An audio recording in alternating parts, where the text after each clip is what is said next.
The house was quiet, the kind of quiet that Like the felt air heavy. itself was holding the living its room breath, bathed was. in the soft glow of a It's single like lamp, spilling over cream the plush sofa and the mahogany where a coffee half-empty table. wine glass The faint sat, scent of lavender from the mingled diffuser with the aroma of the we roasted had chicken. for dinner. It was a Tuesday Ordinary night. in every way, yet something I felt sat in off. my The one armchair. I'd claimed as my own. It's over leather the worn, years. but My comfortable. wife Evelyn Was across from me, her legs tucked as beneath she strolled through her her robin phone. hair copped the And light. for a moment, I was struck by how beautiful after she all still these was. years, I noticed but the then, way her thumb paused, the way over her the jaw screen tightened ever before so she slightly. forced a smile. Everything And looked okay? up at I me, asked, my voice breaking the silence. Of course, she replied too quickly. Just work stuff, you know how it is. I nodded, but the unease in my gut didn't dissipate. Lately, Evelyn had been distant, her mind somewhere even else. when she was right beside me. I chalked it up to stress. Our daughter's wedding was just weeks and away. Evelyn had taken on the bulk of the planning. But tonight something felt different. I glanced at the clock on the wall. 9:47 p.m. The house was too quiet, too still.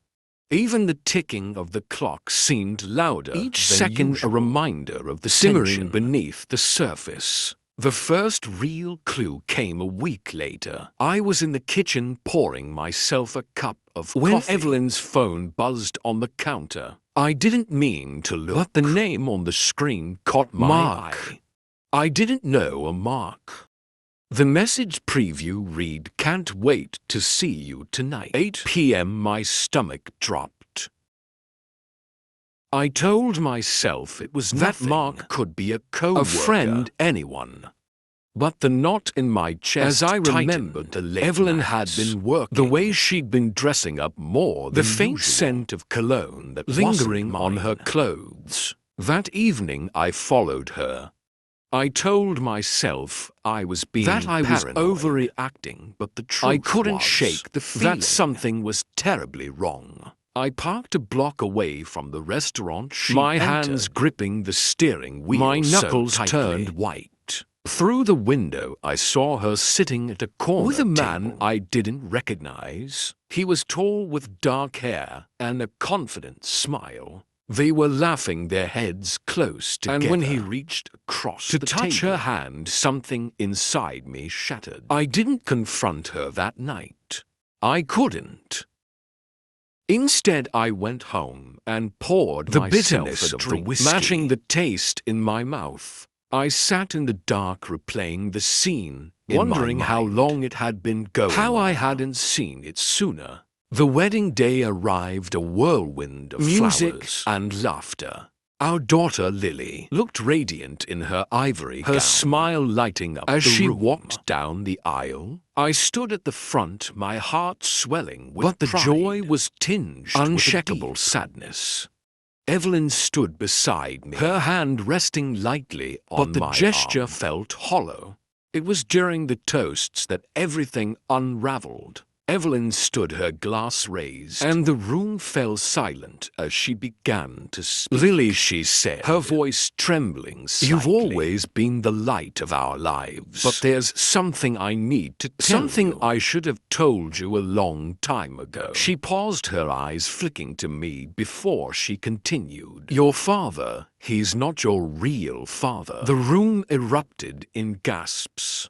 Lily's face went pale, her eyes wide with shock. I felt the weight of every gaze, the whispers spreading like wildfire. But before Evelyn could say more, I stepped forward, my voice cutting through the chaos. "And you," I said, my tone cold and steady, "are not the silence that followed was deafening."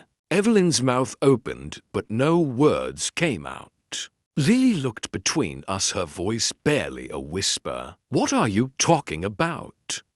Who am I?"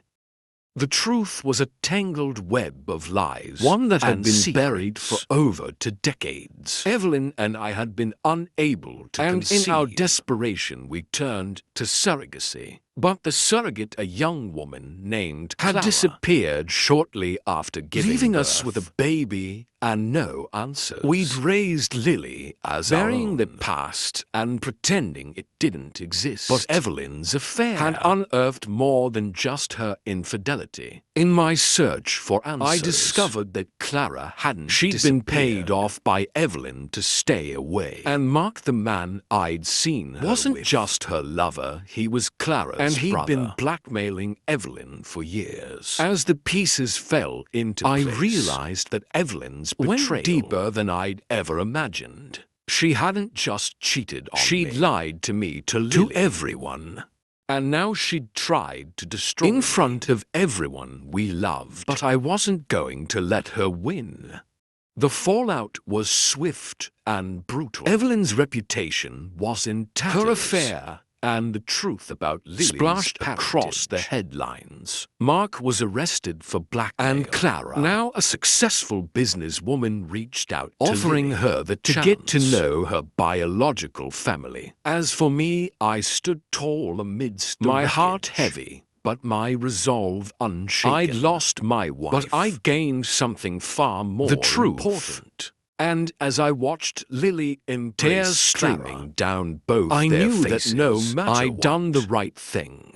Some betrayals don't build us into something stronger. And as I walked away from the ruins of my I knew that life, I was ready to start anew. What would you have done in this situation? Do you think the protagonist's actions were justified? Share your thoughts in the comments and below. Don't forget to subscribe for more gripping tales, revenge, and redemption.